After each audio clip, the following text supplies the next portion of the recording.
My phone buzzed against the polished mahogany of my desk, shattering the careful silence I'd been maintaining all morning. The screen lit up with Megan's name, and something cold settled in my stomach before I even answered. "Lauren?" Her voice cracked on my name. "Lauren, I need you." I pressed the phone tighter against my ear, already standing, already reaching for my purse.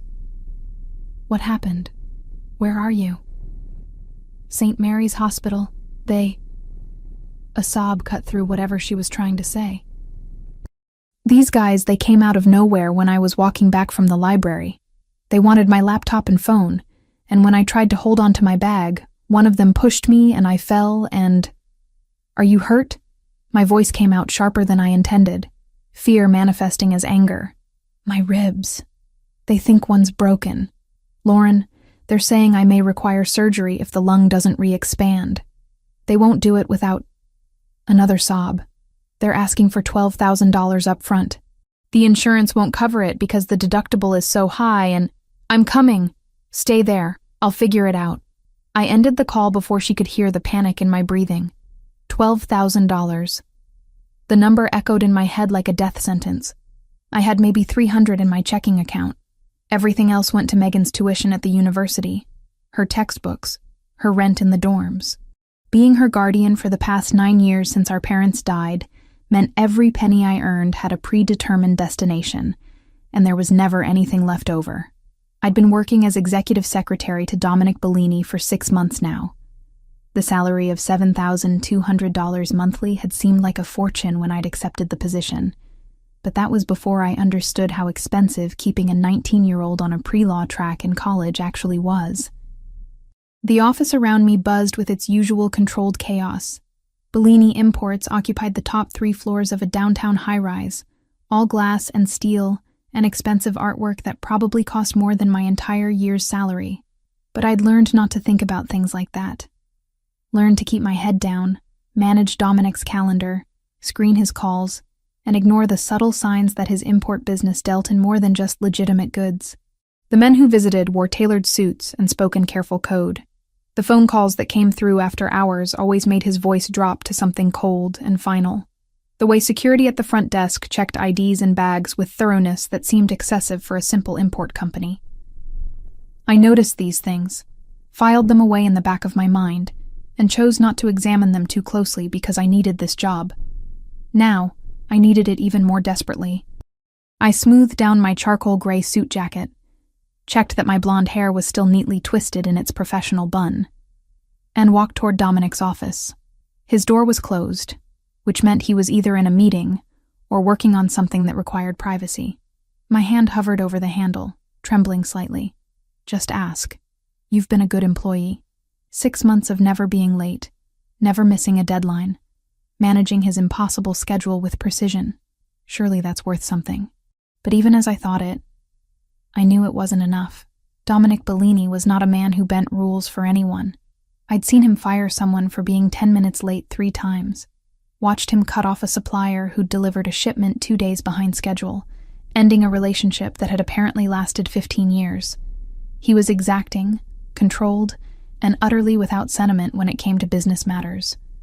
And asking for a salary advance was definitely a business matter. My vision blurred suddenly, tears burning hot behind my eyes. No, not here. Not now. I blinked hard, trying to force them back, but my body had apparently decided it was done holding everything together. The stress of the past 6 months, the constant juggling of bills and schedules, the weight of being solely responsible for Megan's future, and now this crisis that I had absolutely no solution for. It all crashed over me at once. I turned away from Dominic's door, walking quickly down the hallway before anyone could see me losing it. The bathroom was occupied, someone's heels clicking on tile behind the closed door. I couldn't wait. Couldn't stand in the hallway with tears streaming down my face while junior associates walked past and pretended not to notice. The supply closet was 3 doors down. I'd been in there dozens of times, retrieving printer paper or file folders, or the expensive pens Dominic preferred for signing documents. It was cramped, lined floor to ceiling with metal shelves stocked with office supplies, but it had a door that locked from the inside. I slipped in, twisted the lock and let myself collapse against the wall next to a box of manila envelopes.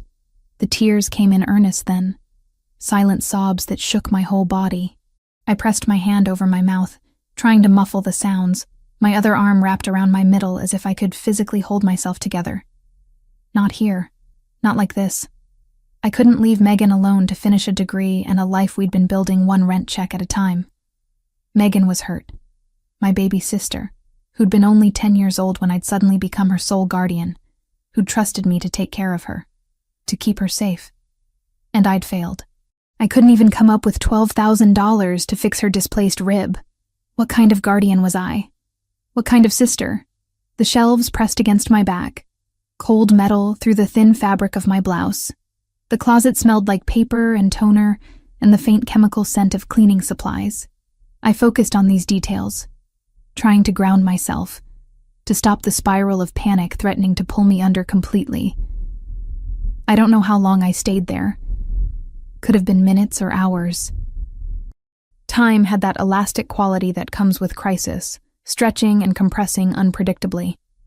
Eventually, the tears slowed. My breathing steadied. I wiped my face with the back of my hand, knowing my makeup was probably ruined but unable to care very much. I needed to get back to my desk. Needed to call the hospital and tell them I was working on getting the money. Buy myself time to figure out what the hell I was going to do. Maybe I could get a loan. Maybe I could... The door handle rattled. I froze. Hand still pressed against my wet cheek. The lock held, but someone was definitely trying to open the door. It's locked. Dominic's voice came from the other side, calm and matter-of-fact. Oh God. Of course it would be him. Of course my boss would be the one to find me hiding in a supply closet, crying like a child. I'm sorry, I called out, my voice hoarse and embarrassingly shaky. I'll be out in a minute. Lauren. The way he said my name made it clear this wasn't a suggestion. Open the door.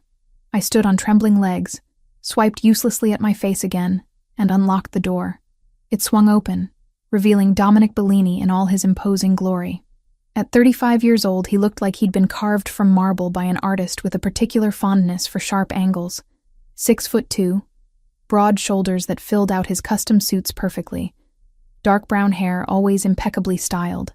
His eyes were a lighter brown, almost amber in certain light, and they missed absolutely nothing. A thin vertical scar marked his chin on the right side, the only imperfection in an otherwise flawless facade. Right now, those amber eyes were locked on my face, taking in my red-rimmed eyes and tear-stained cheeks with an expression I couldn't quite read. Come with me. He turned and walked back toward his office without checking to see if I'd follow. I didn't have a choice. Dominic Bellini was not a man people said no to. And besides, I was fairly certain I was about to be fired for using company time to have a breakdown in the supply closet.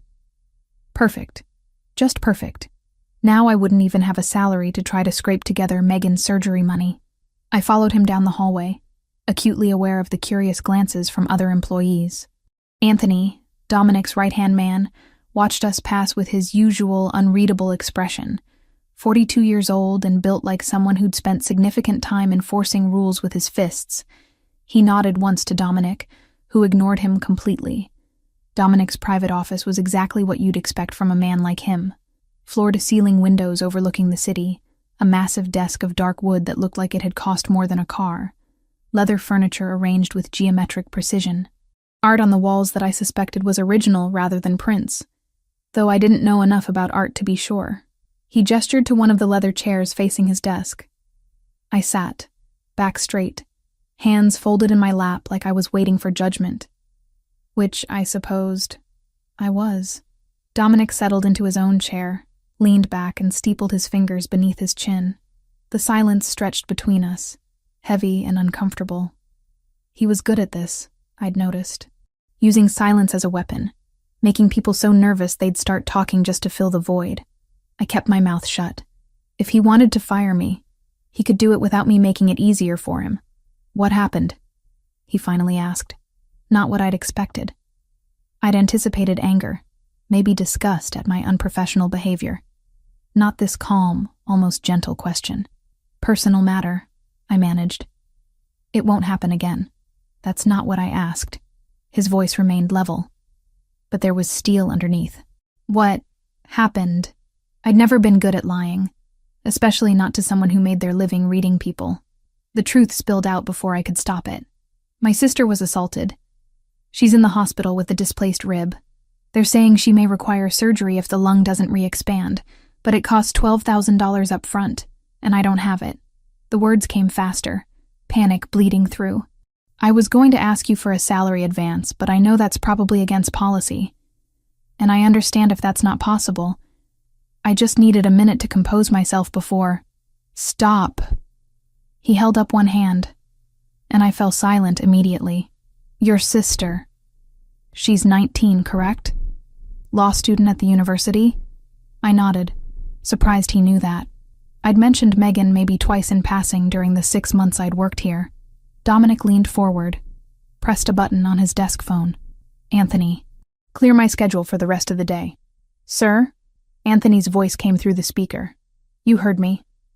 Cancel everything. I'll handle the Marchetti situation tomorrow. He released the button before Anthony could respond, those amber eyes returning to my face. Here's what's going to happen, Lauren. His words hung in the air between us, weighted with implications I wasn't sure I wanted to understand. Dominic stood, moved to the window overlooking the city, hands in his pockets. The afternoon sun cast his profile in sharp relief, highlighting that scar on his chin. I'll pay for your sister's surgery. All of it. $12,000 up front, plus whatever additional costs arise during her recovery. He said it like he was discussing lunch plans, not offering to solve my impossible crisis. I'll also arrange for premium health insurance for both of you, effective immediately. Your salary will increase to $9,000 per month. My breath caught. $9,000. That was nearly $2,000 more than I currently made. With that kind of money, I could actually save something. Build an emergency fund. Stop living one unexpected expense away from disaster. Why? The question escaped before I could stop it. He turned to face me, amber eyes unreadable. Because I'm going to ask something of you in return, and it's only fair you're compensated appropriately. There it was. The catch. Nothing in life came free. Especially not from men like Dominic Bellini. What do you want? My voice steadied. Some part of me recognizing this was a negotiation now, not a mercy. You've been an excellent secretary. Efficient, discreet, never asking questions you shouldn't ask. He moved closer, perched on the edge of his desk so he was looking down at me. I need someone I can trust in a more sensitive role. My personal assistant. You'd handle all aspects of my business operations, not just the legitimate ones. The admission landed like a stone in still water. He was confirming what I'd suspected for months, acknowledging the truth we'd both carefully avoided. You're saying your business isn't entirely legal. I'm saying my business is complex. There are aspects that operate in gray areas, arrangements that benefit all parties involved, but wouldn't necessarily satisfy every letter of federal law. His voice remained calm, measured. If you accept this position, you'll be privy to information that could be dangerous in the wrong hands. You'll see things, hear things, know things that must remain absolutely confidential. And if I refuse, then I'll wish you well in your job search, provide a glowing reference, and you can leave here today with no hard feelings. But your sister's surgery won't be my problem to solve. Brutal honesty. I could respect that, even if I hated the position it put me in. How long would I be committed to this role? 2 years minimum. After that, if you want to leave, I'll help you transition wherever you want to go. Better job, different city, whatever you need. But those 2 years, you're mine. The possessive way he said it sent a shiver down my spine that I chose to ignore. I thought of Megan lying in a hospital bed, in pain, scared. Thought of the staggering debt that would crush us both if I walked away. Thought of my mediocre savings and the impossible task of finding $12,000 by tomorrow. What exactly would I be doing? Specifically. Dominic pulled out his phone, tapped something, and showed me the screen. A bank transfer interface. My name already entered in the recipient field, the amount reading $12,000 even. I could send this right now. Have Anthony arrange for your sister's transfer to Mercy Heights Private Hospital, where the surgeons are better, and she'll have a private room. Surgery could happen tonight. He lowered the phone. Or you can walk away, and we'll both pretend this conversation never happened. You didn't answer my question. A slight smile touched his lips, gone so fast I almost missed it. You'd manage my calendar, all appointments both legitimate and otherwise. Handle correspondence that requires discretion.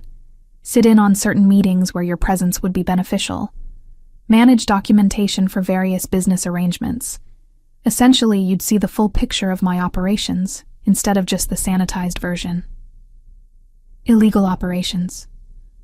Morally ambiguous operations, he corrected. I don't deal in anything that directly harms people. No drugs, no trafficking, no violence for the sake of violence.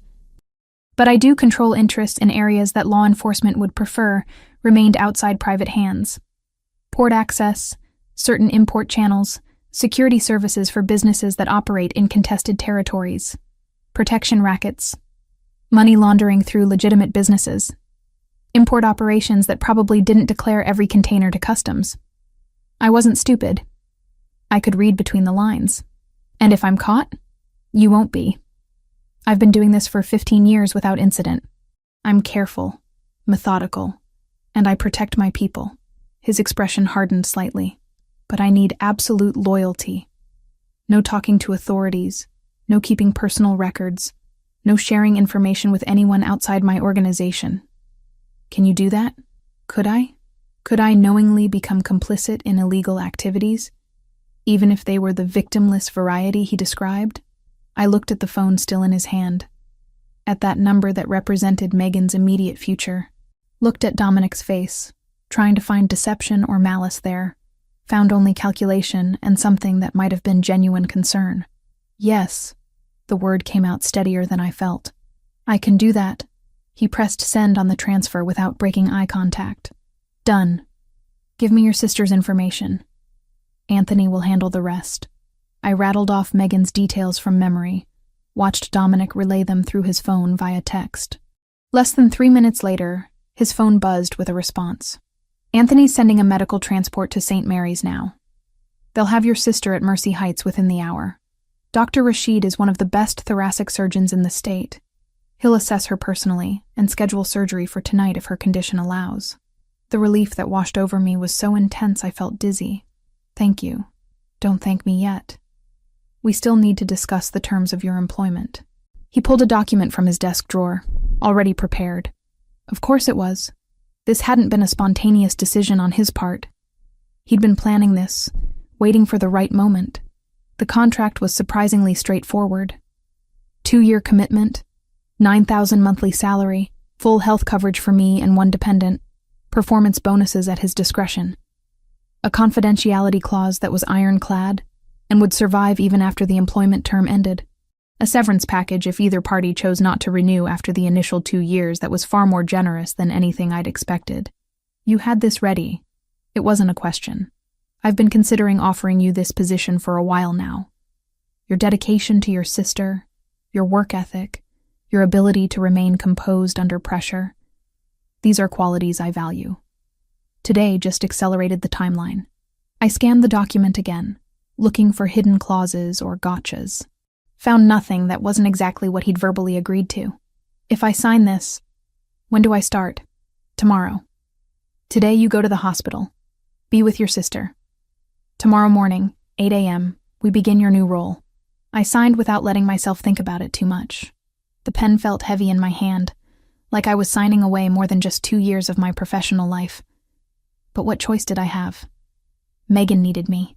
This was the only solution on the table. Dominic countersigned, handed me a copy, and tucked the original into his desk. Welcome to the inner circle, Lauren. I think you'll find it's not as frightening as you imagine. That remained to be seen. The next 3 days passed in a blur of hospital vigils and paperwork. Megan's surgery went perfectly. Dr. Rashid had repaired the displaced rib, set everything properly, and assured me she'd make a full recovery.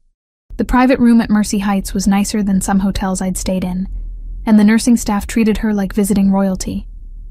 When I finally told her about my job change, I kept it vague. More responsibility, better pay, opportunity for advancement. She was high on painkillers and mostly cared that I seemed less stressed than I had in months. You seem different, she'd said drowsily from her hospital bed. More settled or something. Settled wasn't the word I would have chosen. Committed, maybe. Trapped, possibly. But I smiled and told her everything was going to be fine. Monday morning, I arrived at the office at 7:45, wanting to be early for my new role. Anthony met me at the elevator, his expression professionally neutral. "Miss Parker, welcome to the family. Mr. Bellini is expecting you." Family. Interesting word choice. The executive floor looked the same, but felt different now that I knew what really happened here. Every closed door represented secrets. Every hushed conversation another thread in whatever web Dominic had woven throughout the city. His office door stood open. Dominic sat at his desk, reviewing documents, wearing another immaculate suit that probably cost more than my monthly rent. He looked up when I entered, gestured to the chair across from him. "Good. You're early. I appreciate punctuality." He pushed a folder across the desk toward me. "Your first task. Review these contracts. Flag anything that seems problematic. They're for a shipping arrangement through the ports. Legitimate on paper, but you'll notice certain clauses that allow for flexible interpretation of cargo manifests." I opened the folder, scanned the first page. Import-export agreements, schedules, customs documentation that looked official, but had subtle discrepancies I wouldn't have noticed a week ago. What am I looking for specifically? Timing conflicts, anyone who might be double-dealing, any language that could expose us to unnecessary scrutiny. You have a good eye for detail. Use it. Over the next several hours, I dove into the documents. Dominic was right. I did have an eye for detail. I found 3 timing conflicts, 2 instances of suspicious redundancy in customs declarations, and 1 contract party whose background check revealed connections to organizations Dominic definitely didn't want involved in his operations. He reviewed my notes, nodded approvingly. "Excellent work. You just saved me from a deal that would have caused significant problems in 6 months." The praise shouldn't have felt as good as it did. That afternoon, I sat in on my first real meeting. 4 men in expensive suits, speaking in careful euphemisms about territory and arrangements and mutual benefits. I took notes, kept my expression neutral, and tried not to think too hard about what I was documenting. Dominic barely acknowledged my presence, which I appreciated. I wasn't there to contribute, just to observe and record. Afterward, back in his office, he explained what I'd actually witnessed. Protection agreements for businesses operating in contested areas, arrangements with port officials that ensured certain containers received expedited processing, payments to individuals who controlled access to resources Dominic's legitimate businesses needed. "It's all about leverage," he said, leaning back in his chair. "The world runs on who you know and what they owe you. My operations simply formalize those relationships in ways traditional business doesn't acknowledge." By the end of the first week, I'd seen enough to understand exactly what I'd gotten myself into. Dominic Bellini ran a sophisticated operation that blurred lines between legal and illegal so thoroughly that most people involved probably didn't realize which side they were on. He controlled shipping access, influenced port authority decisions, provided security services that probably overlapped with extortion, and maintained relationships with people who definitely had criminal connections. But he'd been honest about one thing. There was no direct violence, no drugs, no human trafficking. His empire was built on influence and information, not brutality. It didn't make it legal, but it made it something I could live with. Especially when I remembered Megan laughing from her hospital bed, pain-free and recovering beautifully in a facility I never could have afforded without Dominic's intervention. I'd made my choice. Now I just had to learn to live with it. Working this closely with Dominic changed things in ways I hadn't anticipated. By week 4, I'd settled into a rhythm that felt almost natural. Mornings reviewing documents in his office while he handled phone calls. Afternoons sitting in on meetings where coded language disguised illegal arrangements. Evenings compiling reports that would never see the inside of a courtroom. The work itself wasn't difficult. The moral implications were something I'd learned to compartmentalize, filing them away in a mental box labeled necessary compromises. What I hadn't prepared for was Dominic himself. The man I'd glimpsed during my 6 months as his secretary had been all sharp edges and calculated moves. This version, the one I saw now that I existed inside his inner circle, had unexpected dimensions that kept catching me off guard. Like the way he remembered every detail I'd ever mentioned about Megan. Not just her major or her school, but the fact that she'd struggled with organic chemistry last semester, that she wanted to specialize in criminal defense, that she volunteered at a legal aid clinic on weekends. He'd ask about her recovery with genuine interest, suggesting physical therapists when I mentioned she was having trouble with mobility exercises, recommending restaurants near her dorm when I said she'd been eating too much cafeteria food, or the library in his penthouse apartment, where he'd invited me once to review contracts that were too sensitive to leave at the office. Floor-to-ceiling shelves packed with books that had clearly been read, pages marked with notes in his precise handwriting, philosophy, classic literature, economic theory, history.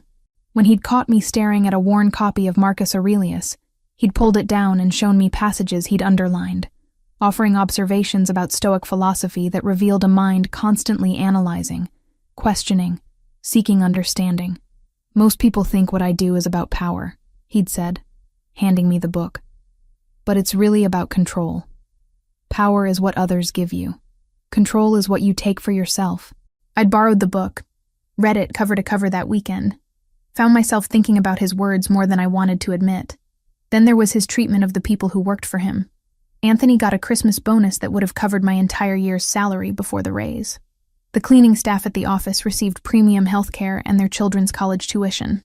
When one of his drivers had a family emergency, Dominic personally arranged for private medical transport and covered all expenses without being asked. Loyalty is earned, not demanded, he'd told me when I'd commented on his generosity. People who feel valued work harder, stay longer, keep their mouths shut when it matters.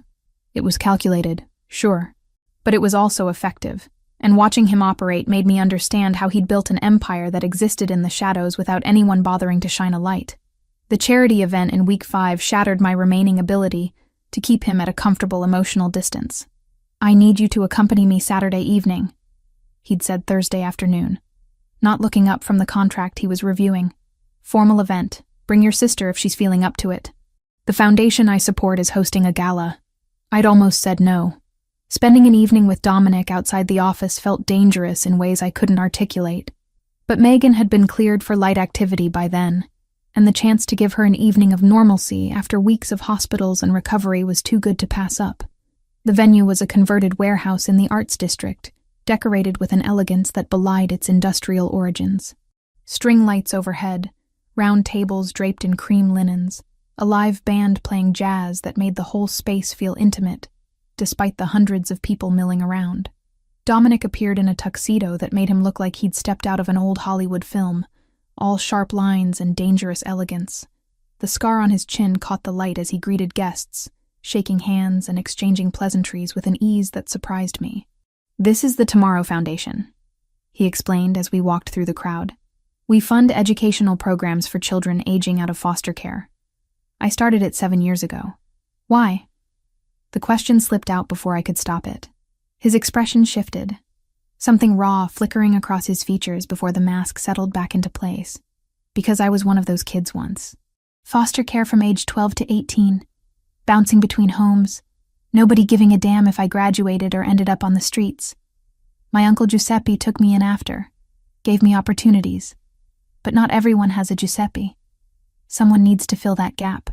The vulnerability in that admission hit me harder than anything I'd witnessed in his office. This wasn't the calculating crime boss or the ruthless businessman. This was a man who'd been abandoned by the system and had chosen to build something better for others experiencing the same fate. The evening continued with speeches and auctions, but what I remember most clearly was watching Dominic with the kids. About 20 teenagers aged 16 to 18 had been invited, all current participants in the Foundation's programs. They gravitated toward him naturally, chatting about school and jobs and their plans for the future. He remembered all their names, asked specific questions about their lives, offered advice that was surprisingly practical and kind. One girl was stressing about college applications, worried she'd never get accepted anywhere. Dominic spent 15 minutes reviewing her essay on his phone, making suggestions, connecting her with an admissions counselor he knew. "You're smart and driven," he told her. Don't let anyone make you feel like you don't belong in those spaces. You've earned your place there." The girl's eyes lit up like he'd handed her the world. Megan had watched the whole interaction from our table, then leaned over to whisper in my ear, "Okay, I get it now. He's not what I expected." Neither was I, apparently, because watching Dominic interact with those kids, seeing the genuine care he showed them, made something dangerous bloom in my chest that I knew I should kill before it took root. We didn't talk about it on the drive back to the office Monday morning, but something had shifted between us. The air felt charged in a way it hadn't before, awareness crackling in the spaces where our hands accidentally brushed passing documents, where our eyes met across the conference table during meetings. He started asking more personal questions. Not inappropriate, just interested. What had I wanted to be before circumstances forced me into the workforce? What did I do for fun when I wasn't working or caring for Megan? Did I have hobbies, passions, dreams that extended beyond survival? I wanted to be a lawyer. I admitted one afternoon when we were alone in his office, rain pattering against the windows. Constitutional law, specifically. Wanted to argue in front of the Supreme Court someday. Change precedents. Make real impact. Why didn't you? Because my parents died when Megan was 10 and I was 19. Someone had to work, pay bills, keep us housed and fed. Law school costs money I didn't have, and scholarships don't cover living expenses for two people. I shrugged, tried to make it sound less bitter than it felt. So I got a job, enrolled Megan in a good school district, and told myself I'd go back to college eventually. Eventually turned into 9 years. Dominic was quiet for a long moment, studying me with an intensity that made me want to squirm. "It's not too late, you know. You could still pursue that degree. With what time? What money? You're smart, Lauren. Smarter than half the lawyers I employ. If you wanted it badly enough, you'd find a way." The words stung, because they were partially true, but also because he didn't understand the reality of my situation. Some dreams died not from lack of want, but from sheer impossibility. Week 7 brought Megan to the office for the first time since her surgery.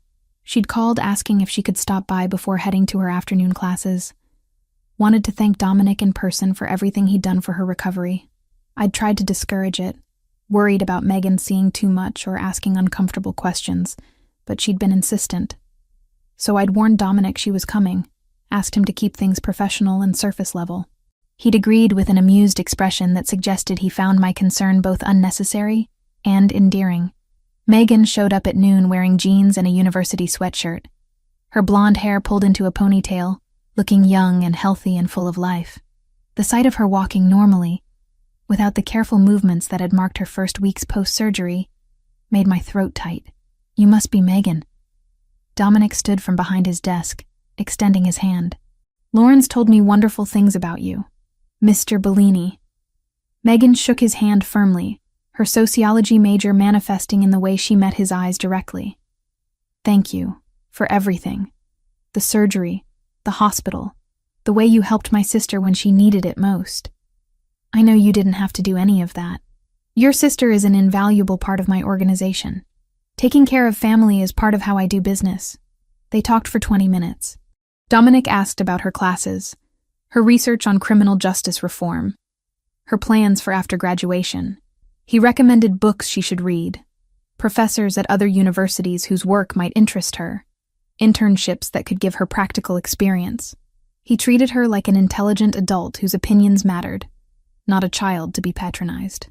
I watched them interact, seeing Megan's initial wariness melt into genuine engagement, and realized with growing horror that I was developing feelings I absolutely could not afford to have.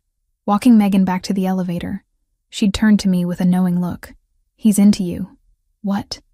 "No, he's my boss. It's professional. Lauren, come on. The way he looks at you when he thinks you're not paying attention, that's not professional. That's interested. You're imagining things. And you're in denial." She'd hugged me before stepping into the elevator. "Just be careful, okay?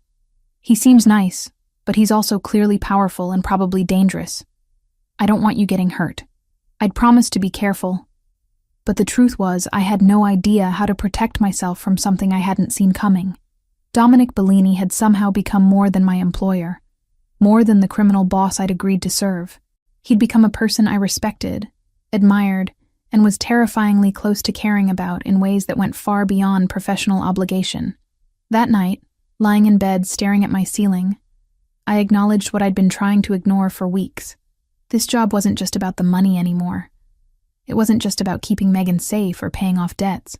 Somewhere between contract reviews and charity galas and conversations about Stoic philosophy, I'd started to see Dominic as someone I could actually fall for, which was absolutely the worst possible development in a situation that was already complicated beyond measure.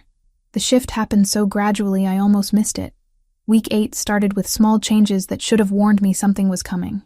Extra security appeared at the building entrance, faces I didn't recognize checking IDs more thoroughly than usual.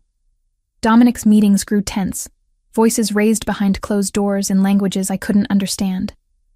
Anthony started carrying his weapon openly rather than concealed, a detail that made my stomach clench every time I noticed the bulge under his jacket. Territorial dispute, Dominic explained when I finally asked what was happening. We were alone in his office. Late afternoon sun streaming through windows that suddenly felt too exposed. Russians moving into areas I control. Man named Victor thinks he can push me out, absorb my operations. Is that likely? His jaw tightened, the only visible sign of anger. No, but it's going to get messy before it's resolved. I need you to be extra cautious. Vary your routes home. Don't stay late unless I'm here. Keep your phone charged at all times. The warning should have scared me more than it did. Instead, I felt oddly calm, like I'd been preparing for this moment since the day I'd signed that contract. Danger had always been implicit in this job. Now it was just becoming explicit. Week 9 started normally. Monday through Wednesday passed without incident, just heightened awareness and the constant presence of armed men in the hallways. Thursday I stayed late reviewing shipping manifests that needed to be finalized before morning. Dominic had left an hour earlier for a meeting across town, Anthony accompanying him. The office felt emptier than usual, most staff gone by 6. I was deep in spreadsheets when I heard it. Not a crash or anything dramatic. Just voices in the hallway that didn't belong, speaking Russian in urgent, clipped tones. Every instinct screamed danger. I killed my monitor, grabbed my phone, and dove under Dominic's massive desk. The space was cramped, barely large enough for my body, but the solid wood provided some illusion of safety. The office door slammed open. Footsteps, at least 2 sets, moving quickly through the room. Drawers being yanked open, papers rustling. The sound of someone rifling through Dominic's files. My heart hammered so loud I was certain they'd hear it. I pressed my hand over my mouth, trying to control my breathing, make myself smaller, invisible. Not here. Not like this. I couldn't leave Megan alone to finish a degree and a life we'd been building one rent check at a time. Nothing here, one voice said in heavily accented English. Check computer. More footsteps coming closer. I saw boots inches from where I huddled. Expensive leather that probably cost more than my monthly rent. The chair scraped as someone sat in Dominic's seat, directly above me. Keys clicking, frustrated cursing. Password protected. We need more time. We don't have time. Victor said in and out. 10 minutes maximum.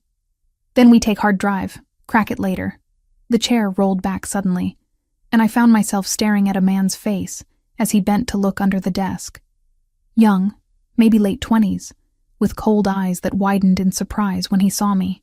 We have problem, he called to his companion. Hands reached for me. I did the only thing I could think of. I screamed as loud as possible and kicked out hard, catching him in the knee. He swore, stumbled backward, and I scrambled out from under the desk in the opposite direction. The second man blocked the door. Taller, broader, holding something dark and metallic that my brain registered as a gun before conscious thought could catch up. Don't move, he ordered. I froze, hands raised, mind racing through impossibilities. There was no way out, no windows I could reach, no secondary exit, no weapon I could grab. Just me and 2 armed men who'd come looking for information and found a witness instead. The first man recovered, advancing toward me with fury written across his features. You're coming with us. The hell I am. The defiance came from somewhere primal, survival instinct overriding common sense. He lunged. I grabbed the first thing my hand found, a heavy crystal paperweight from Dominic's desk, and swung it hard into his temple. The impact jarred my arm, sent pain shooting up to my shoulder, but he went down hard, blood immediately welling from the gash. The second man raised his gun. Time slowed, everything crystallizing into sharp focus. I was going to die in Dominic Bellini's office, killed by Russians looking for leverage in a war I barely understood. Then the door burst open behind the gunman. Anthony moved like violence incarnate, faster than should have been possible for a man his size. He hit the Russian from behind, the gun discharging into the ceiling, plaster raining down as they grappled. More men poured in. Dominic's security team, weapons drawn, shouting commands in English and Italian.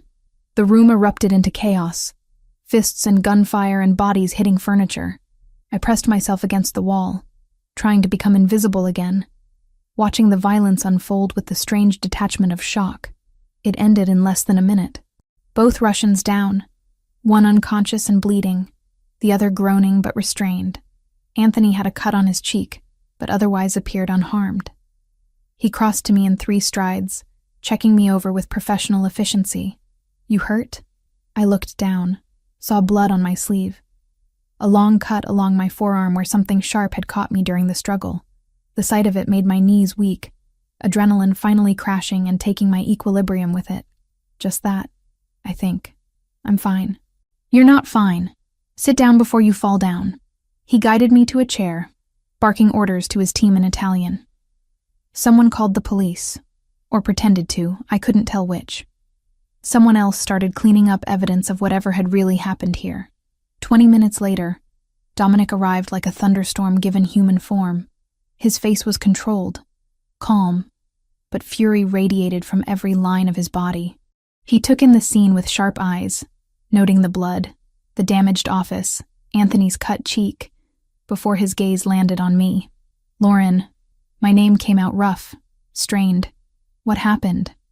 Anthony explained while I sat there trembling, shock finally catching up. Dominic listened without interruption, his expression growing colder with each detail. When Anthony finished, Dominic crouched in front of me, gentle hands tilting my arm to examine the cut. "This needs stitches." "It's fine. Just a scratch. Don't argue with me right now." He pulled out his phone, made a call, spoke in rapid Italian. Then he looked at Anthony. "Clean this up." "I'm taking her somewhere safe." "Your place?" "Yes. Her apartment isn't secure anymore. If Victor knows where she works, he knows where she lives." I should have protested. Should have insisted I could take care of myself, that I didn't need his protection. But the truth was simpler and more terrifying. I absolutely did need his protection, because I'd just become a target in a war I'd never wanted any part of. Dominic helped me to my feet, his arm around my waist supporting more of my weight than I wanted to admit. The walk to his private elevator felt endless, every step a reminder of how close I'd come to something much worse than a cut arm. His car waited in the underground garage, black sedan with tinted windows. He settled me in the passenger seat with surprising gentleness, then drove through the city streets with focused intensity. "I'm sorry." His voice broke the silence as we merged onto the highway. "This should never have happened. You should never have been in danger. It's not your fault Victor decided to invade your office. It is my fault you were there to invade. This is my world, my war. You got caught in the crossfire because I dragged you into it. You didn't drag me anywhere. I made a choice. A choice I incentivized by holding your sister's medical care hostage to your compliance." The bitter self-recrimination in his tone surprised me. I'd never heard him sound anything less than confident, certain of his decisions and their consequences. "You gave me options when I had none. Don't rewrite history to make yourself the villain." He didn't respond, but his hands tightened on the steering wheel. His mansion sat on 5 acres outside the city, protected by gates and security that made the office building look casual by comparison. The house itself was modern glass and steel, all clean lines and expensive architecture that somehow managed to feel warm, despite its size. Inside, Dominic guided me to a first-floor bathroom, sat me on the closed toilet lid, and retrieved a medical kit from under the sink. His hands were steady as he cleaned the cut, gentle as he applied butterfly bandages to close the edges. "It's not deep enough for stitches after all," he murmured. "But you'll have a scar. Seems appropriate. Battle wound from my first real brush with your enemies." His eyes met mine, amber catching light from the vanity. "I don't want you to have battle wounds. I want you safe." The intensity in those words made my breath catch. This wasn't boss protecting employee. This was something else entirely. Something dangerous and appealing in equal measure. "Where should I sleep?" I asked, needing to break the moment before I did something stupid like acknowledge the electricity crackling between us. "Second floor, east wing, suite next to mine. You'll have privacy but also immediate access if anything goes wrong." He finished bandaging my arm, sat back. "Stay here as long as you need. Your apartment isn't safe until I've dealt with Victor." I nodded, too exhausted to argue, too shaken to do anything except accept the protection he offered. That night, lying in a bed softer than anything I'd ever experienced, in a room larger than my entire apartment, I finally let myself process what had happened. I'd been attacked. Could have been killed or kidnapped. Only luck and Anthony's timing had saved me. And Dominic's response had been immediate, protective, personal in ways that had nothing to do with preserving a business asset. I was in so much deeper than I'd realized, and not just because of the danger. Living under Dominic's roof blurred every line I'd carefully maintained. The proximity was impossible to ignore. Shared morning coffee in his kitchen, passing in hallways late at night, the awareness of him sleeping just beyond a single wall. Week 11 arrived with tension that had nothing to do with Russians, and everything to do with the man who'd somehow become the center of my entire world. We worked from his home office most days, security concerns keeping us away from the main building. The space was smaller than his downtown office, more intimate, and that intimacy made every accidental touch feel charged with meaning. His hand brushing mine as we reached for the same document. Our shoulders bumping when we reviewed contracts side by side. The way his eyes lingered on my face when he thought I wasn't paying attention. "You're staring," I said one afternoon without looking up from my laptop. "I'm thinking." "About what?" "How much harder this is than I anticipated." His voice was low, honest in a way that made my breath catch. "Having you here, being this close and maintaining appropriate boundaries." I finally met his gaze. "Who says the boundaries are appropriate?" The question hung between us, dangerous and tempting. Dominic stood from his desk, moved to where I sat on the leather sofa, crouched in front of me so we were eye level. "Lauren, you work for me.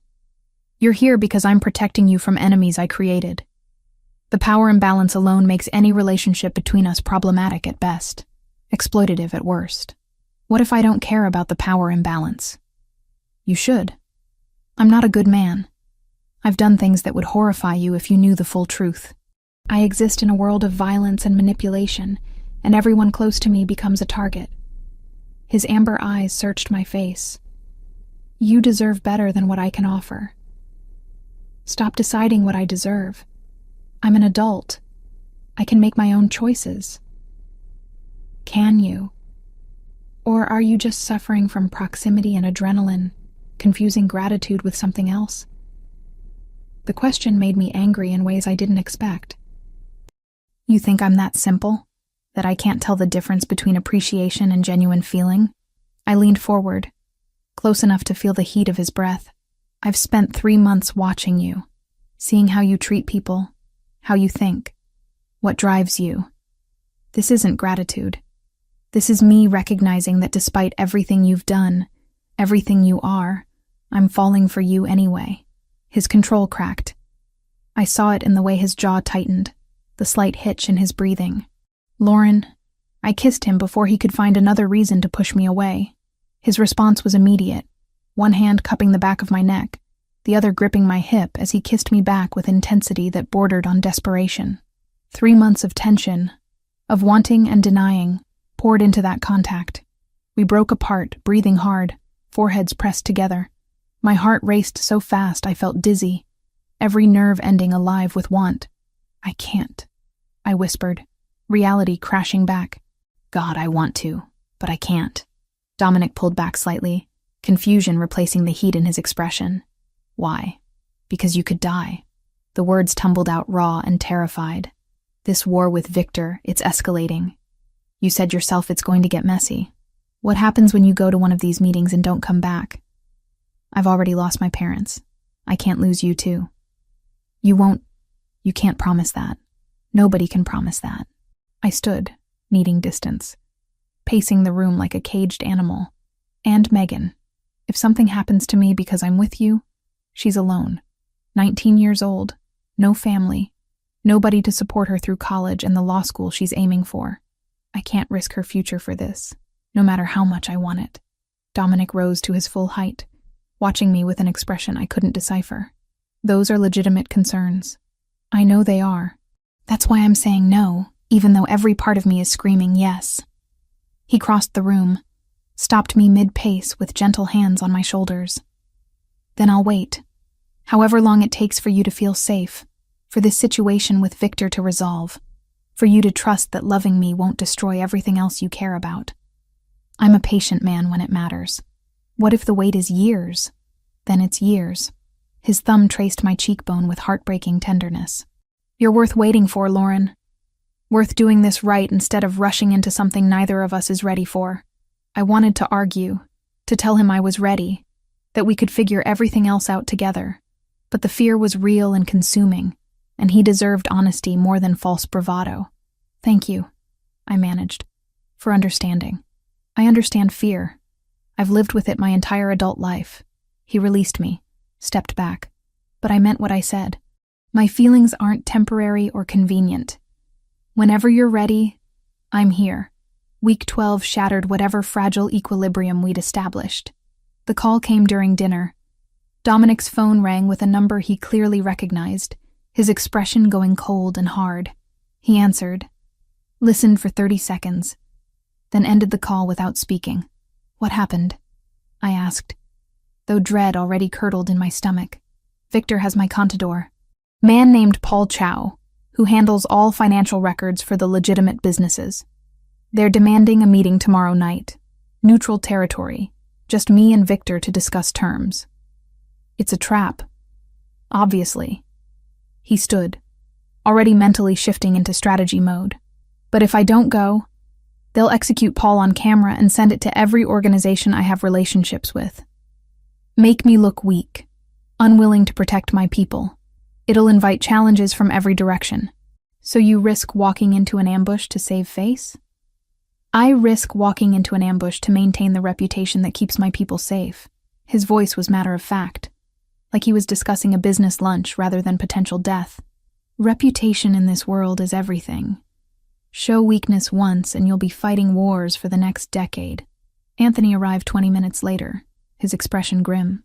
They disappeared into Dominic's study for 2 hours, emerging with what I assumed was some kind of plan. Neither would tell me the details, just that Dominic would attend the meeting with minimal security and hope his contingency plans were sufficient. That night, I couldn't sleep. Lay in my comfortable bed staring at the ceiling, imagining all the ways tomorrow could go catastrophically wrong. Around midnight, I gave up pretending rest was possible and went downstairs for water. Dominic sat in the living room, lights off, staring out the floor-to-ceiling windows at the grounds beyond. He didn't turn when I entered, but his voice acknowledged my presence. Can't sleep either? How are you so calm about this? I'm not calm. I'm terrified. The admission was quiet, vulnerable in ways he rarely allowed, but showing fear doesn't change outcomes. It just makes everyone around me more afraid. I sat beside him on the leather sofa, our shoulders touching. Don't go. Please. There has to be another way. There isn't. Not one that doesn't result in more violence, more people hurt. This way, it's contained. Me, Victor, our people. No civilians caught in crossfire. No extended war that destroys everything I've built. You keep talking about this like it's already decided. It is decided. Has been since the moment they took Paul. He finally looked at me, amber eyes reflecting city lights from outside. I need you to understand something. If this goes badly tomorrow, there are provisions in place. Accounts in your name, documents that will ensure Megan's education is fully funded, connections to help you both start somewhere new if necessary. You'll be taken care of. I don't want to be taken care of. I want you alive. I'm going to do everything in my power to make that happen. But if I can't, I kissed him to shut him up, to stop the awful finality in his voice. This kiss was different from the first, less desperate and more deliberate, a conscious choice to take what I wanted despite every logical reason to walk away. When we broke apart this time, neither of us pulled back. "Stay with me tonight," I whispered. "If tomorrow might not exist, I want tonight. All of it. Lauren, I'm choosing this. Choosing you. Fear and logic and appropriate boundaries be damned. I want tonight." He studied my face for a long moment, searching for hesitation or doubt. Found only determination and want, and the kind of reckless courage that comes from staring at potential loss. "Are you sure?" "I've never been more sure of anything." He kissed me again, slowly this time, taking his time like we had all the hours in the world instead of just the night. His hands were gentle, reverent, mapping my body with careful attention that made me feel precious rather than simply desired. We made it to his room somehow, shedding clothes and inhibitions with equal urgency. The first time was fast, months of denied want finally finding release. The second was slower, exploratory, learning each other's responses and preferences.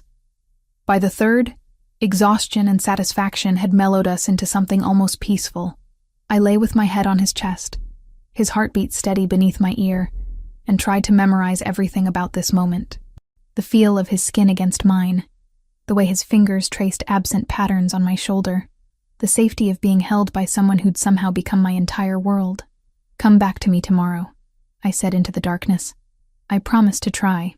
"That's not the same as promising you will." "It's the only promise I can make honestly." His arms tightened around me. "But know that I have every intention of surviving this. Too much waiting for me here now to do anything stupid." Morning came too fast. Dominic left before 6 months after the warehouse and 4. Since the proposal, Dawn found us on the terrace again. Dawn, kissing me one final time with an intensity that felt like both promise and goodbye. I watched from the window as his car disappeared down the drive, taking my heart with it into whatever hell awaited at that meeting. All I could do now was wait and pray that promises and contingency plans would be sufficient to bring him home. The hours crawled by with excruciating slowness. I'd positioned myself in the living room where I had a clear view of the driveway, phone clutched in my hand like a lifeline, checking the time every 30 seconds even though I knew it wouldn't make Dominic return any faster. 7 p.m. The meeting was supposed to start at 6. How long did these things take? How long before I knew whether he was coming home, or whether I'd just spent my first and last night with him? Anthony had left 2 guards at the mansion, both posted outside with strict instructions not to let anyone through the gates. Their presence should have been comforting. Instead, it just reminded me how real the danger was. 8 p.m. My hands wouldn't stop shaking. I'd tried sitting, pacing, making tea I didn't drink, anything to occupy my mind. Nothing worked. Every scenario my imagination conjured was worse than the last. Dominic wounded, bleeding out in some abandoned warehouse. Dominic captured, tortured for information. Dominic dead before he ever had a chance to fight back. Stop. Thinking like that wouldn't help anyone. My phone rang at 8:43, Anthony's number lighting up the screen. I answered before the first ring finished. "Is he alive? Coming home? Bad night, but he's alive." Anthony's voice was rough, strained. "ETA 15 minutes. Get the medical kit from upstairs bathroom. Bring it to the front entrance." "How bad?" "Bad enough. Move, Lauren." I moved, sprinted up the stairs, grabbed the extensive first aid kit Dominic kept stocked, ran back down. The guards had opened the gates, both of them standing at attention with weapons drawn. Not a good sign. Headlights appeared at the end of the drive. Not Dominic's usual sleek sedan, but a larger SUV, driving too fast, weaving slightly. It screeched to a stop at the entrance. The passenger door opened, and Anthony half fell out, clutching his left shoulder where blood had soaked through his jacket. "Help him," Anthony gasped, gesturing to the driver's side. Dominic emerged under his own power, but moved like every step cost him. His shirt was torn, dark with blood that looked black under the security lights. A gash across his cheekbone still bled freely, and he was favoring his right side in a way that suggested broken or cracked ribs. But he was alive, walking, breathing. That was all that mattered. I reached him just as his knees buckled, caught him as best I could, his weight nearly dragging us both down. One of the guards moved to help, supporting Dominic's other side as we hauled him into the house. "Living room," I directed. "Lay him on the couch. Anthony, sit in the chair. Let me see that shoulder." "I'm fine. Boss first. You're both getting treated right now." My voice came out sharp, commanding, years of managing crisis with Megan kicking in. "Someone call a doctor." "Not hospital. The private one Dominic used for Megan's surgery." One guard moved to make the call while I assessed the damage. Dominic's shirt came off in pieces, revealing a collection of cuts and bruises that made my hands shake. The worst was a deep gash along his ribs that definitely needed stitches. His face was a mess, but the bleeding had started to slow. "Lauren." His voice was hoarse. "I'm okay. You're not okay. You're barely conscious and bleeding all over your expensive couch." I pressed gauze against the rib wound, applying pressure. "What happened?" "Ambush. Like we expected. Victor brought 15 men, we had 6. He winced as I cleaned the facial cut. Anthony got me out. Explosives we planted beforehand gave us cover to escape. "Paul?" Pain flickered across his features. "Dead when we found him. Victor executed him hours before the meeting. Used his body as bait. The waste of it hit me hard. A man dead just to lure Dominic into a trap. His life worth nothing more than tactical positioning." "Victor?" I asked, though I already knew the answer from the grim set of Dominic's jaw. "Dead. Won't be a problem anymore." He caught my wrist, his grip weak but insistent. "It's over, Lauren. The war. The threat. We won. At what cost?" I gestured to his injuries, to Anthony bleeding quietly in the chair. "How many people died tonight?" 3 of my men, plus Paul, plus Victor and most of his organization." He closed his eyes briefly. Too high a price for territory and pride. The doctor arrived 20 minutes later, a thin man in his 50s who'd clearly made this type of house call before. He worked efficiently, stitching Dominic's rib wound, treating Anthony's shoulder where a bullet had grazed but not penetrated, dispensing antibiotics and pain medication. "You're lucky," he told Dominic. "Another inch on that rib wound, and you'd have been looking at organ damage. As is, you'll be sore for weeks, but you'll heal." After he left, after Anthony had been helped to a guest room by the guards, after everyone else had finally cleared out, it was just me and Dominic in the sudden quiet of the living room. "You promised you'd try to come back," I said, perched on the edge of the couch next to him. "And I did. Kept my word. You look like hell. Feel like it too." He reached up, touched my face with surprising gentleness given the night he'd had. "But I'm here. We're both here. That's what matters." Relief crashed over me with physical force, followed immediately by anger so intense it made my vision blur. "You could have died. You walked into that warehouse knowing it was a trap, and you could have died. I know. Don't ever do that to me again. Don't make me wait while you risk your life for territory or reputation or whatever the hell you were fighting for tonight." My voice broke. "I can't lose you. Not now. Not after last night. I'm sorry." He pulled me down carefully, mindful of his injuries, until I was lying against his uninjured side. "I'm so sorry I put you through that." I kissed him because words weren't sufficient for the tangle of emotion choking me. Relief and anger and desperate love all mixed together into something too big to contain. He kissed me back despite the pain it must have caused, his hand threading through my hair, holding me like I was the only solid thing in a world gone sideways. When we finally broke apart, both breathing hard, his expression had softened into something vulnerable I'd never seen before. "I love you," he said quietly. "I should have said it last night, should have said it weeks ago, but I love you, Lauren Parker. Completely, and probably unwisely, but undeniably." The words hit harder than any confession he'd ever made about his business dealings or his past. "I love you too. Which is why you can never scare me like that again. I'll try my best to avoid near-death experiences. Though given my line of work, I can't promise they won't happen. Then maybe it's time to consider a different line of work." He studied me for a long moment. "You're serious. The war's over. Victor's gone. This is your chance to step back, transition more operations to legitimate business, reduce your exposure to the violent side of things. I traced the bandage on his cheek carefully. You don't have to leave it all overnight, but you could start moving away from the worst of it. For you, for us, for whatever future we might build together if you manage to survive long enough to see it. A ghost of a smile touched his lips despite the split that must have hurt. Bossy. I like it.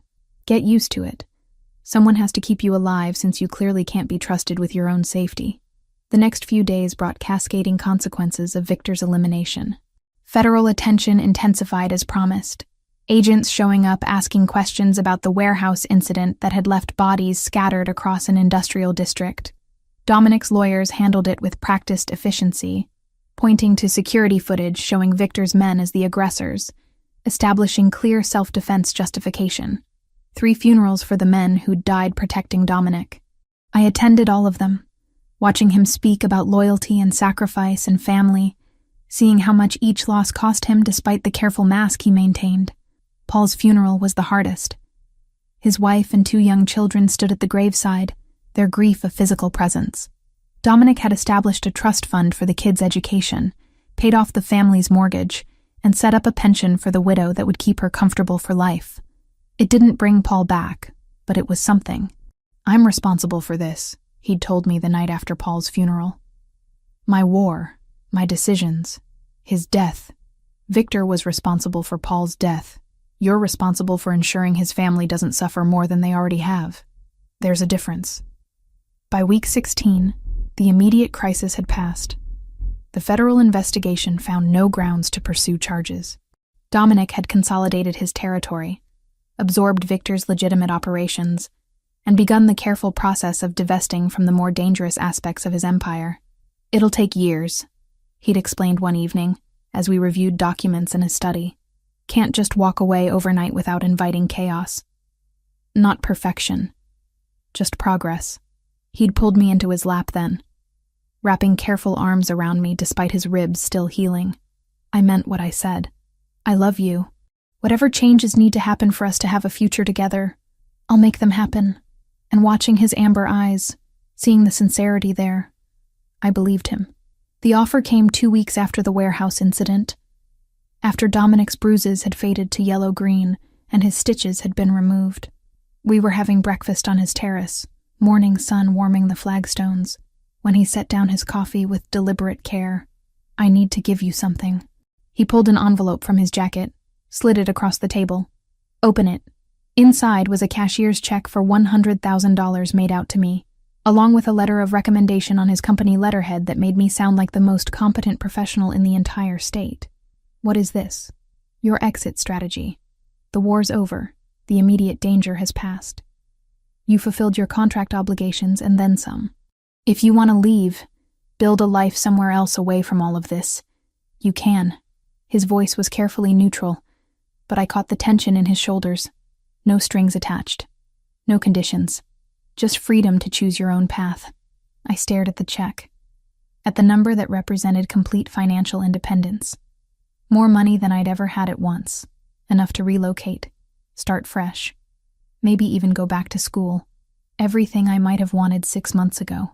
Why are you doing this? Because I forced you into this position originally. Used Megan's medical needs as leverage to ensure your compliance. That was wrong, and I want to correct it. He met my eyes directly. I don't want you staying out of obligation or fear. If you're going to be in my life, I need it to be because you genuinely want to be, not because you feel trapped. The vulnerability in that admission hit hard. Dominic Bellini, who controlled an empire and commanded absolute loyalty from dozens of people, was giving me the power to walk away from him completely. And if I stay, then we build something real together. Not employer and employee, not captor and captive. Partners in every sense. He leaned forward, intensity radiating from every line of his body. I love you, Lauren. That's not going to change whether you're here or across the country. But I want you to have the choice I never gave you before. I folded the envelope, set it aside. I need time to think. Take all the time you need. The next 3 days were torturous. I moved through my routines mechanically, reviewing documents and attending meetings while my mind churned through possibilities. I could leave, start over somewhere safe, somewhere normal, where the man I loved didn't have enemies willing to kill for territory. Build the quiet, stable life I'd always imagined for myself and Megan, but that life felt hollow now. Empty, because somewhere in the past 4 months, this had become home. Not the mansion or the job, but Dominic himself. The conversations that lasted until dawn, the way he looked at me like I was the most fascinating person he'd ever met, how he made me feel challenged and valued and seen in ways I'd never experienced. Leaving meant safety. Staying meant risk. But it also meant love and partnership and building something meaningful from the complicated mess we'd started with.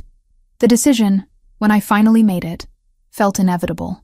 I'm staying, I told him on the 4th morning, finding him in his study reviewing contracts. Not because I feel trapped or obligated. Because I want this. Want us. Want to build whatever future we can create together despite the complications.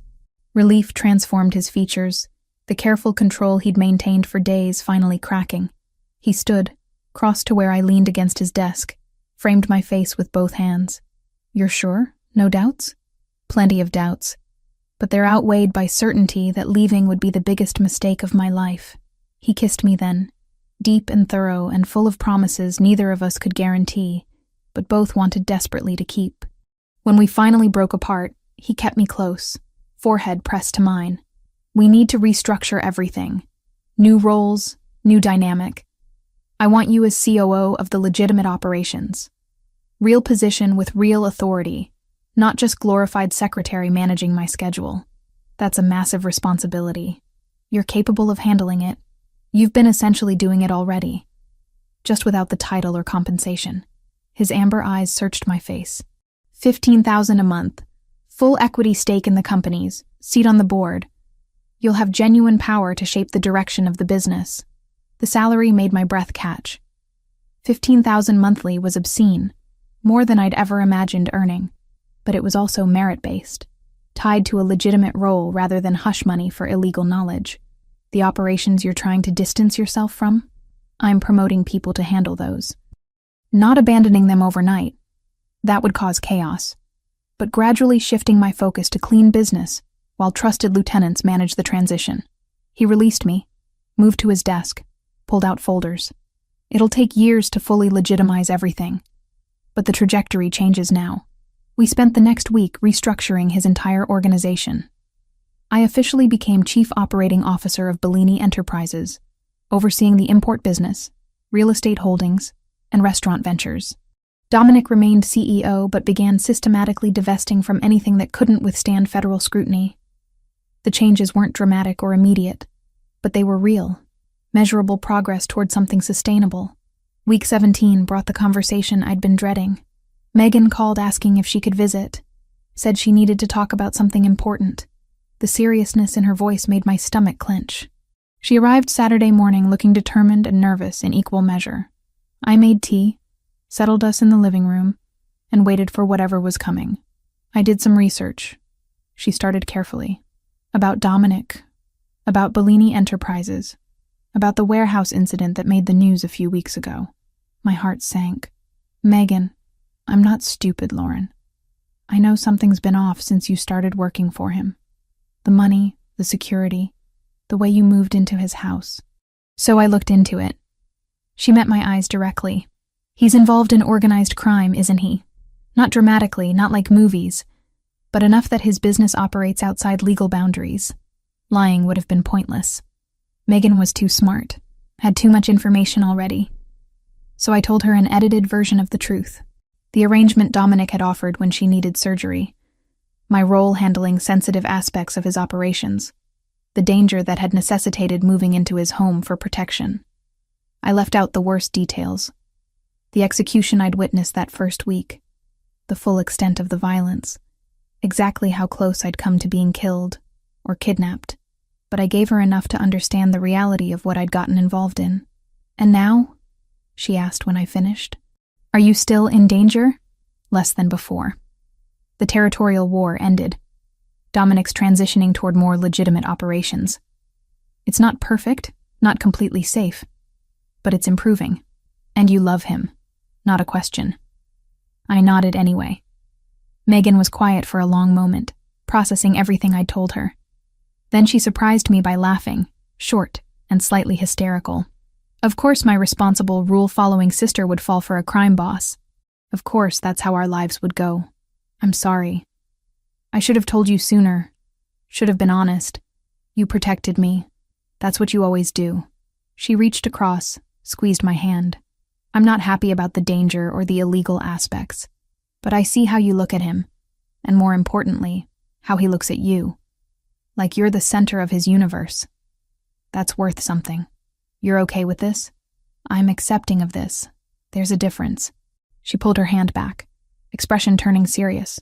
But Lauren, if he hurts you, if he puts you in danger unnecessarily, if he takes advantage of the power imbalance between you, I will make his life absolutely miserable. I don't care how powerful he is or how dangerous his associates are. You're my sister. Nothing comes before that. Dominic, who'd been giving us privacy, chose that moment to appear in the doorway. Fair warning, Miss Parker. I'd expect nothing less. Megan stood, faced him directly despite being a foot shorter and about 100 pounds lighter. Lauren says you're transitioning to legitimate business. I am. It's a gradual process, but yes. Good. Because if anything happens to her because of your criminal activities, you'll regret it. She softened slightly. But if you treat her right, if you make her happy and keep her safe, then I guess I can accept you being part of our family. I intend to do exactly that. Dominic's voice was sincere, that rare vulnerability showing through. Your sister means everything to me. Protecting her, ensuring her happiness. That's not negotiable. What happened next surprised me. Dominic explained his plan to fund Megan's law school completely, had already researched programs that aligned with her interest in criminal justice reform, and had connections to firms offering internships that would give her practical experience without compromising her ethics. This isn't payment for your silence or acceptance, he clarified. Your sister already earned this through her work, but I want to ensure you have every opportunity to pursue your goals without financial stress limiting your options. Megan looked at me, silently asking if this was okay. I nodded. She deserved this support, deserved to build the future she'd worked so hard toward. Thank you, she told Dominic carefully. I appreciate it, and I'll make the most of the opportunities. After she left, Dominic and I stood on the terrace watching the sun set over the grounds, his arm around my waist, my head on his shoulder, everything feeling settled in a way it hadn't since that first day I'd broken down crying in the supply closet. She's going to keep an eye on me, he observed. She absolutely is. Megan's protective. Good. You deserve people who'll call me out if I mess this up. He kissed the top of my head. Federal investigation is quieting down, by the way. The lawyers I hired are managing it well. We're going to build something real, Lauren. Something worth all the complications we went through to get here. Looking at him, at the life we were constructing together from impossible beginnings, I finally believed him. 6 months transformed everything in ways both subtle and profound. My role as COO became real rather than ceremonial, managing the legitimate arms of Dominic's empire with increasing confidence. The import business expanded into new markets. The restaurant ventures opened 2 additional locations, and the real estate holdings grew through strategic acquisitions that would have made my abandoned law school professors proud. The $15,000 monthly salary felt earned rather than extravagant. I worked 60-hour weeks, attended board meetings where my voice carried actual weight, made decisions that affected hundreds of employees. Dominic had given me genuine authority, and I'd proven capable of wielding it responsibly. Our relationship became public knowledge among his associates by week 19. Not through any dramatic announcement, just the natural recognition that came from us arriving together at meetings, from the way he deferred to my judgment on business matters, from how we moved through spaces like 2 parts of a whole, rather than boss and subordinate. The respect I received surprised me most. These men who'd spent decades in Dominic's world treated me as an equal, valued my input, accepted my presence in discussions about territory and arrangements without question. Partly because Dominic had made it clear my position was non-negotiable, but also because I'd proven I could navigate their complicated world without flinching. "You're better at this than I expected," Anthony told me one afternoon, after a particularly tense negotiation with a supplier who'd tried to inflate prices. I'd held firm, walked away from the table, and gotten a call an hour later accepting our original terms. Most people fold under pressure. You don't. I learned from watching Dominic, and from years of managing crisis with Megan. Compared to keeping a teenager fed and in school on limited resources, business negotiations are relatively straightforward. The federal investigation concluded in week 22 with no charges filed. Dominic's army of lawyers had done their job. The legitimate businesses withstood scrutiny, and the evidence connecting him to illegal operations was insufficient to prosecute. Not because those connections didn't exist, but because he'd been methodical about insulation and documentation. "We're clear," he'd told me the evening the final report came through. "Officially, legally clear, which means we can start planning for actual futures instead of just survival." That conversation led to week 24 and the moment that changed everything. We were in his study, late evening, reviewing quarterly projections. Boring, routine work that somehow felt intimate when shared. Dominic closed his laptop, set it aside, and turned to face me with an expression I couldn't quite read. "I have a question to ask you." Something in his tone made my heart accelerate. "Okay, we've built something real here. Partnership, love, mutual respect. You've proven you're capable of handling this world, thriving in it even. And I've proven I'm capable of change, of prioritizing you over territory or pride." He reached across the desk, took my hand. "I want to make it official, not just professionally but personally. Marry me, Lauren." No grand gesture. No ring produced from a hidden pocket. Just Dominic being characteristically direct, asking for what he wanted with the straightforward honesty that had become the foundation of everything between us. "You're sure?" I asked, because this was permanent in ways our current arrangement wasn't. "Marriage means legal entanglement, shared liability, everything that comes with formally binding your life to mine. I'm aware of the implications. I want all of them. I want to wake up every morning knowing you're legally, officially, permanently mine. I want to build a family with you, raise children who'll never know the kind of instability either of us grew up with. I want to grow old arguing about business strategy and still finding you as fascinating at 70 as I do at 35. The vision he painted was so compelling, so different from anything I'd imagined for myself a year ago. Yes, absolutely yes. His relief was palpable, the tension draining from his shoulders as he pulled me across the desk into his lap. Thank you for choosing this, for choosing me despite every logical reason to run. Logic is overrated. Love is better. We married 8 months later in a ceremony that perfectly represented who we'd become. Small gathering at the mansion, maybe 30 people total. Megan stood beside me as maid of honor, wearing a navy dress she'd picked out herself, looking proud and slightly emotional. Anthony served as Dominic's best man. The scar on his cheek from the warehouse incident barely visible now, his expression approving in ways I'd learned to recognize as high praise. The guest list was carefully curated, family in every sense that mattered. Dominic's key associates and their partners, staff members who'd become friends, a handful of Megan's law school classmates who'd helped keep her grounded during my transition into this complicated life. No press, no publicity, just people who genuinely cared about our happiness. I was 3 months pregnant by then. Not showing yet, but aware of the life growing inside me in ways that made everything feel both terrifying and perfect. Dominic knew, had been there when I'd taken the test, had immediately started planning for nurseries and childcare and all the practical considerations that came with impending parenthood. You're going to be an amazing mother, he'd told me that night, hands gentle on my still flat stomach. Our kid is incredibly lucky to have you. Our kid is going to have questions about their father's past. Then we'll answer them honestly when they're old enough to understand. I'm not ashamed of where I came from or how I built this empire, but I am committed to ensuring they grow up with better options than I had. The wedding ceremony itself was brief, officiated by a judge Dominic had known for years. Traditional vows that felt revolutionary given everything we'd survived to reach this moment. when he slipped the platinum ring onto my finger, I understood this was real in ways contracts and arrangements had never been. The reception lasted into the early morning hours, music and laughter filling spaces that had once felt dangerous and uncertain. I danced with Dominic, with Anthony, with Megan, who whispered in my ear that she'd never seen me look happier. "You found what you needed," she said. "I'm proud of you for being brave enough to take it."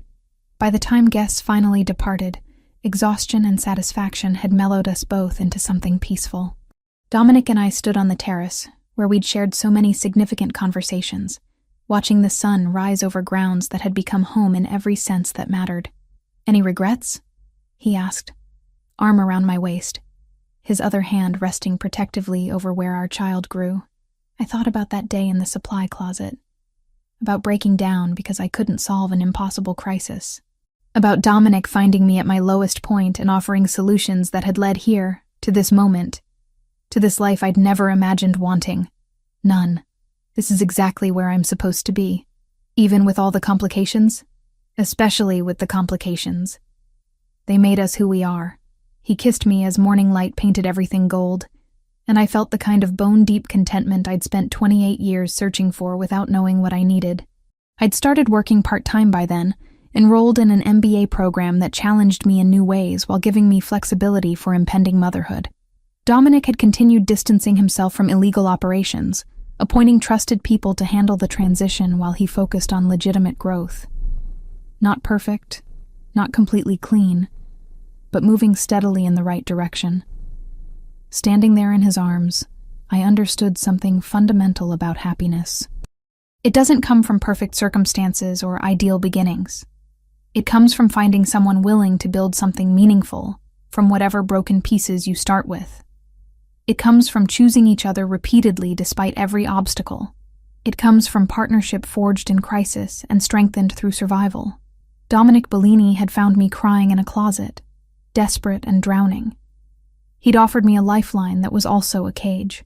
But somewhere in the months that followed, the cage had become a home, the captor had become a partner, and I'd discovered that sometimes salvation comes from the most unexpected sources.